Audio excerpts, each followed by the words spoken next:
Yeah welcome to RR triple four allrounder. Match number 13 LSG versus Punjab kings. ఈ match అనేది ఒక big budget battle అనమాట. ఎందుకంటే మనకు యాక్షన్లో కూడా చూసాం, ఇరువైపు కెప్టెన్స్ కూడా 25+ కోర్స్ అనేది సేల్ అయ్యారు. అందుకనేసి ఇది ఒక బిగ్ బడ్జెట్ బ్యాటిల్ అనమాట. మోస్ట్లీ 27-26 అనుకుంటా. 27 LSG captain and Punjab Kings వచ్చేసి 26. అండ్ ఈ మ్యాచ్ వచ్చేసి ఏప్రిల్ 1న 7:30 PM ఏక్నా స్టేడియంలో లక్నో మ్యాచ్ అయితే స్టార్ట్ అయిపోతుంది. అండ్ మోస్ట్లీ లక్నో పిచ్ రిపోర్ట్కి వచ్చేసరికి జనరల్లీ ఇది వచ్చేసి స్లో పిచ్ అనమాట. అండ్ లో స్కోరింగ్ వచ్చే అవకాశం చాలా ఉన్నాయి, అది లాస్ట్ సీజన్ వరకు.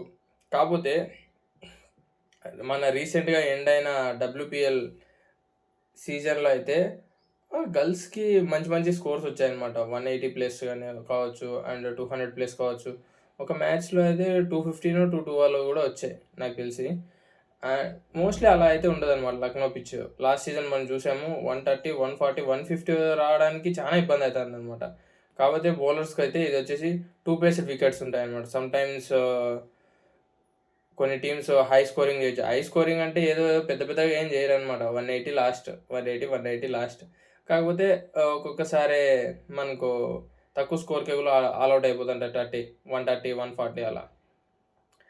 కాకపోతే స్పిన్కి మాత్రం తిరిగిందంటే ఫస్ట్ ఇన్నింగ్స్లో 170, 180+. ఇంకా 190 కొట్టానంటే అవతల కెప్టెన్ గుండెల మీద చేతులు వేసుకొని ఏ బౌలర్కైనా బాల్ వేయచ్చు అనమాట.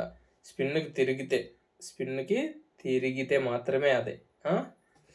అండ్ స్పిన్నర్స్కి అయితే హెల్ప్ ఉంటుంది అమ్మ, మంచి హెల్ప్ ఉంటుంది. అదే స్లోవర్ బౌన్సర్ చేస్తుంటారు కదా కొంతమంది, like Shardul Thakur, Marcus Stoinis, అలాంటి వాళ్ళకైతే చాలా బాగా యూజ్ అవుతుంది ఈ పిచ్.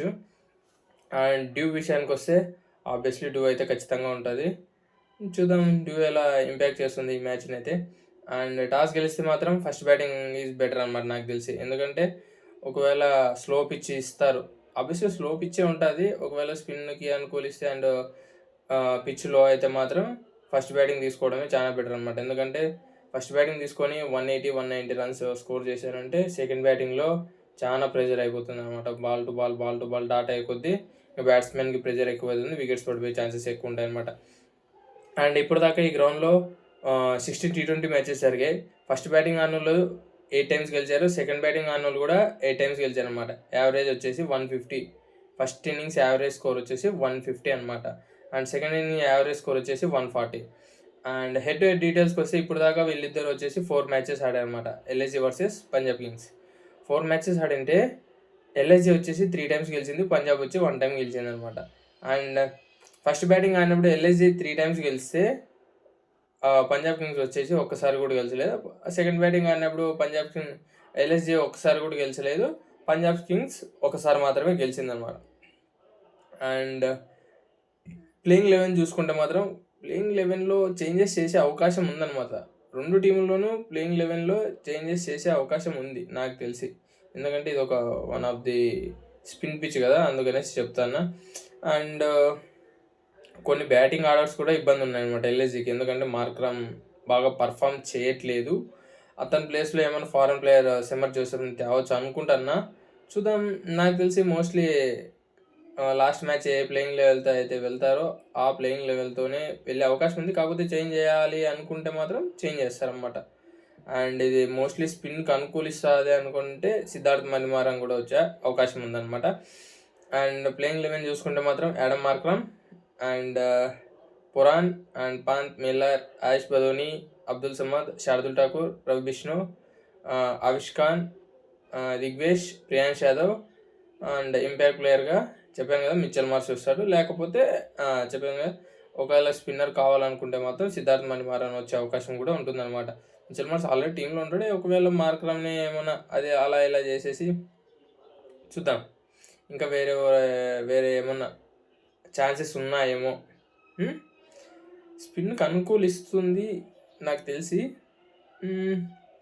ఏం అవసరం లేదనుకుంటే లాస్ట్ మ్యాచ్ విన్ అయ్యారు కదా, విన్నింగ్ కాంబినేషన్తో వెళ్దాం అనుకుంటాను నాకు తెలిసి. టాస్ పడితే తప్ప చెప్పలేమన్నమాట.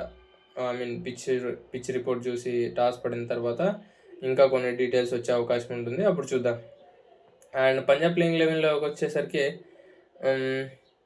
ప్రభసింగ్ Singh and Arya and Shreyas Iyer and Shashank Singh and Marcus Stoinis and Glenn Maxwell and Omarzai and Marco Jansen and Akshdeep Singh and Yuzvendra Chahal and impact ప్లేయర్గా నేను చెప్పాను కదా, ఇక్కడ కూడా అంతే, ఒక స్పిన్నర్ మాత్రమే ఉన్నాడు. తనతో పాటు కావాలనుకుంటే హర్ప్రీత్ వారిని తెస్తారు, లేదు అవసరం లేదు బౌలర్ వస్తే చాలనుకుంటే వైశాఖ్ విజయ్ కుమార్ వచ్చే ఛాన్సెస్ ఉన్నాయి. ఫస్ట్ మ్యాచ్ చూసాం కదా ఎలా వేసాడో, మంచి పర్ఫార్మెన్స్ ఇచ్చాడు. ఇక్కడ కూడా మంచి పర్ఫార్మెన్స్ ఇచ్చే అవకాశం ఉంటుంది. కాబట్టి ఆన్ పేపర్ విన్నింగ్ ప్రిడిక్షన్ వచ్చేసి మనకు ఇప్పుడు 2 టీమ్స్ గురించి డిస్కషన్ చేసుకున్నాం. ఈ teams on paper winnowing prediction వచ్చేసి పంజాబ్ కింగ్స్కే కొద్దిగా ఎడ్జ్ ఉందన్నమాట.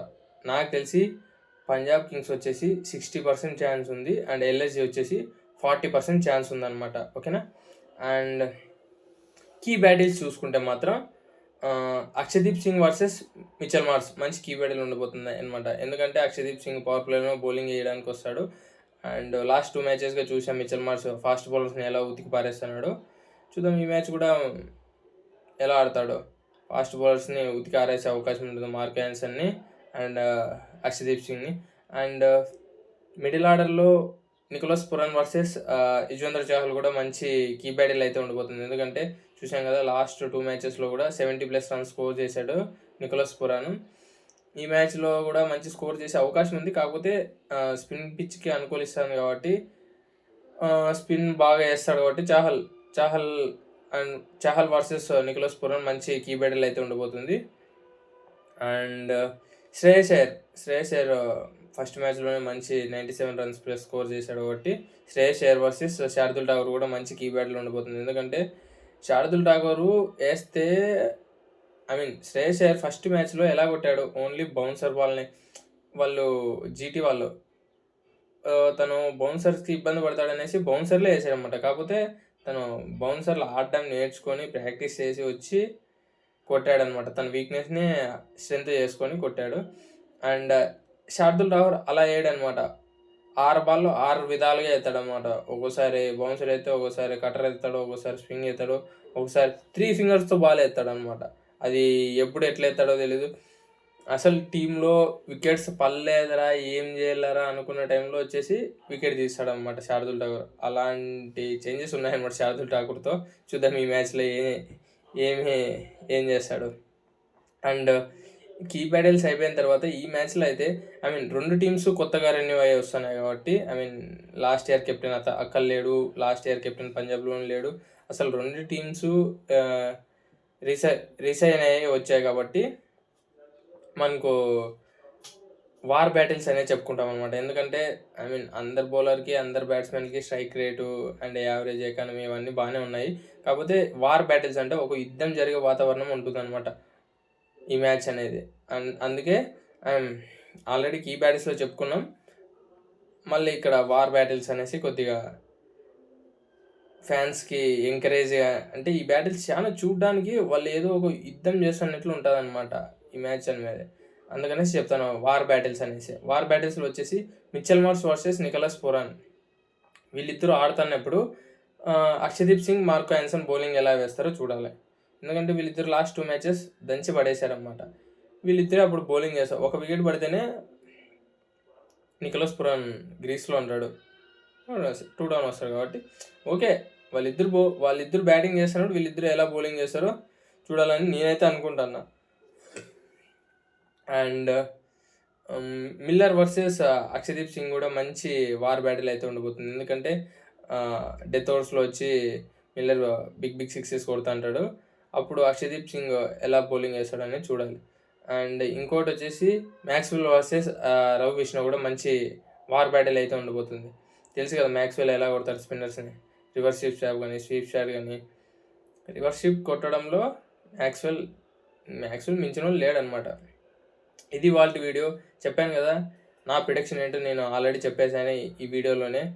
అండ్ ఇప్పుడు దాకా ఈ వీడియో చూసింటే మాత్రం మీకు నచ్చిందనే అనుకుంటున్నాను. ఎస్టర్డే మీకు లాస్ట్ మ్యాచ్ ప్రివ్యూ చేయలేదు, ఎందుకంటే ఫెస్టివల్ మూడ్ వల్ల నేను టెంపుల్కి వెళ్ళాల్సి వచ్చింది, అందుకనేసి ఆ ప్రివ్యూ చేయలేదు. ఇది ఇవాళ ప్రివ్యూ. అండ్ ఇప్పటిదాకా మీకు ఈ వీడియో నచ్చింటే మాత్రం లైక్ చేయండి అండ్ కామెంట్ చేసి నన్ను ఎంకరేజ్ చేయండి. మీరు ఈ మ్యాచ్ గురించి ఏమనుకుంటున్నారో మీ కామెంట్ చేయండి, చూస్తాను ఏ టీం గెలుస్తుంది అనేసి. మీరు కూడా కామెంట్ చేయండి, నేను చూస్తాను. అండ్ మీ ఫ్రెండ్స్ ఎవరైనా క్రికెట్ లవర్స్ ఉంటే ఈ వీడియోని షేర్ చేసి నన్ను ఎంకరేజ్ చేస్తారని అనుకుంటున్నాను. Thank you guys.